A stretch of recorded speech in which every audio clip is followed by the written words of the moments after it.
بسم اللہ الرحمن الرحیم۔ السلام علیکم۔ آپ کو اپنے یوٹیوب چینل عروج ٹی وی میں خوش آمدید کہتا ہوں۔ چینل کو سبسکرائب کریں اور بیل آئیکن پر لازمی کلک کریں تاکہ ہر ویڈیو کا نوٹیفیکیشن آپ کو وقت پر ملتا رہے۔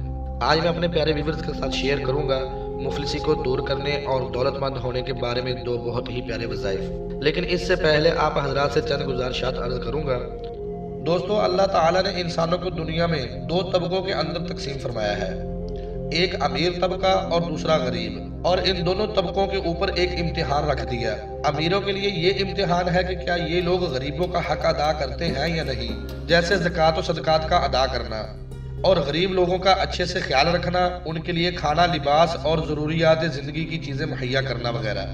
اور غریبوں کے لیے یہ امتحان ہے کہ کیا یہ لوگ اس حال میں بھی اللہ تعالیٰ کا شکریہ ادا کرتے ہیں یا نہیں، کیونکہ دوستو پیسہ، بنگلے، گاڑیاں اور دنیا کی طرح طرح کی آسائشیں ہی سب کچھ نہیں، بلکہ ان سب سے بڑی نعمت اچھی صحت اور تندرست جسم کا ہونا ہے۔ ایک مرتبہ یوں ہوا کہ ایک شخص نے کسی بزرگ رحمۃ اللہ تعالیٰ علیہ کی بارگاہ میں اپنی غربت کی شکایت کی اور کہنے لگا کہ اللہ تعالیٰ نے دنیا میں مجھے کچھ بھی عطا نہیں کیا، پیسہ، دولت، بنگلے، گاڑیاں ان سب سے محروم رکھا ہے۔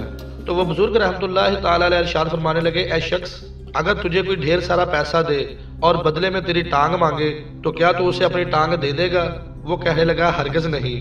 پھر فرمایا، اگر کوئی تجھے ڈھیر سارا پیسہ دے اور بدلے میں تیرا بازو مانگے تو کیا تو اسے دے دے گا؟ وہ کہنے لگا، میں ایسا ہرگز نہیں کروں گا۔ مزید سمجھاتے ہوئے ارشاد فرمایا کہ اگر کوئی شخص تجھے ڈھیر سارا پیسہ دے اور بدلے میں تیرے کان، تیری آنکھیں یا تیرے جسم کا کوئی بھی حصہ یا عضو مانگے تو کیا تو اسے دے دے گا؟ وہ شخص کہنے لگا، میں ایسا ہرگز نہیں کروں گا۔ تو آپ رحمۃ اللہ تعالیٰ علیہ نے ارشاد فرمایا، اے شخص، اللہ تبارک و تعالیٰ کو ناشکرے لوگ ہرگز پسند نہیں ہے، ہمیشہ ہر حال میں اس کا شکر ہی ادا کرنا چاہیے۔ اللہ تعالیٰ نے تجھے تندرست جسم اور اچھی صحت عطا کی ہے، جو کہ پیسہ، دولت، بنگلے، گاڑیاں ان سب چیزوں سے کہیں بڑھ کر ہے۔ غربت کے حوالے سے 3 فرامین مصطفیٰ صلی اللہ تعالیٰ علیہ وآلہ وسلم آپ حضرات سے شیئر کروں گا۔ حضور نبی اکرم صلی اللہ تعالیٰ علیہ وآلہ وسلم نے ارشاد فرمایا کہ غریب لوگ امیر لوگوں سے 500 سال پہلے جنت میں داخل ہوں گے۔ دوسری حدیث مبارکہ میں ہے، پیارے آقا صلی اللہ تعالیٰ علیہ وآلہ وسلم نے ارشاد فرمایا کہ میں نے جنت کو ملاحظہ فرمایا اور دیکھا کہ جنتیوں میں سب سے زیادہ تعداد غریب لوگوں کی ہے۔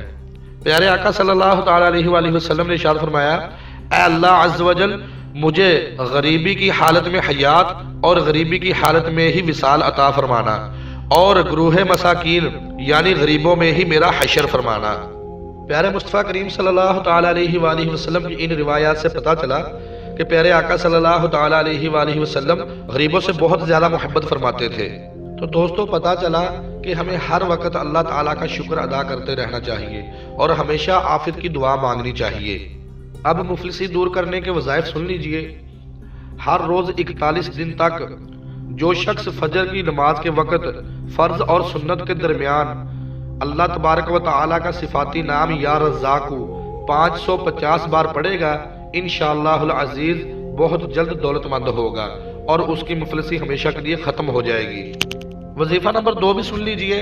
ایک مرتبہ نبی اکرم صلی اللہ تعالیٰ علیہ وآلہ وسلم کی بارگاہ میں ایک صحابی حاضر ہوئے اور عرض کرنے لگے کہ یا رسول اللہ صلی اللہ تعالیٰ علیہ وآلہ وسلم، دنیا نے مجھ سے پیٹھ پھیر لی ہے اور مفلس نے مجھ پر ڈیرا جمایا ہوا ہے، میں بہت زیادہ تنگ دست ہوں۔ نبی اکرم صلی اللہ تعالیٰ علیہ وآلہ وسلم نے جب اس کی یہ عرض سنی تو ارشاد فرمایا کہ کیا تمہیں فرشتوں کی یہ تسبیح یاد نہیں ہے جو ملائکہ ہر روز پڑھتے ہیں، جس کی برکت سے روزی دی جاتی ہے؟ ارشاد فرمایا کہ ہر روز نماز فجر کے ساتھ سبحان اللہ و بحمدہ، سبحان اللہ العظیم و بحمدہ استغفر اللہ، اس تسبیح کو 100 مرتبہ پڑھا کر، اس کی برکت سے تیری مفلسی دور ہو جائے گی۔ ان صحابی رضی اللہ تعالیٰ عنہ کو 7 دن گزرے تھے کہ پھر سے نبی اکرم صلی اللہ تعالیٰ علیہ وآلہ وسلم کی بارگاہ میں حاضر ہوئے اور عرض کی، یا رسول اللہ صلی اللہ تعالیٰ علیہ وآلہ وسلم، دنیا میرے پاس اس کثرت سے آئی ہے کہ میں حیران ہوں کہ کہاں اٹھاؤں اور کہاں رکھوں، یعنی اللہ تعالیٰ نے اس تسبیح کی برکت سے مجھے بہت کثیر مال عطا کر دیا ہے۔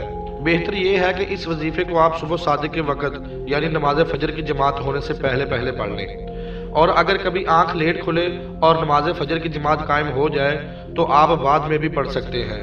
لیکن یہ ذہن میں رہے کہ اس وظیفے کو آپ نے سورج طلوع ہونے سے پہلے پہلے پڑھنا ہے۔ ان دونوں وظائف کو آپ اپنی سکرین پر بھی دیکھ رہے ہیں۔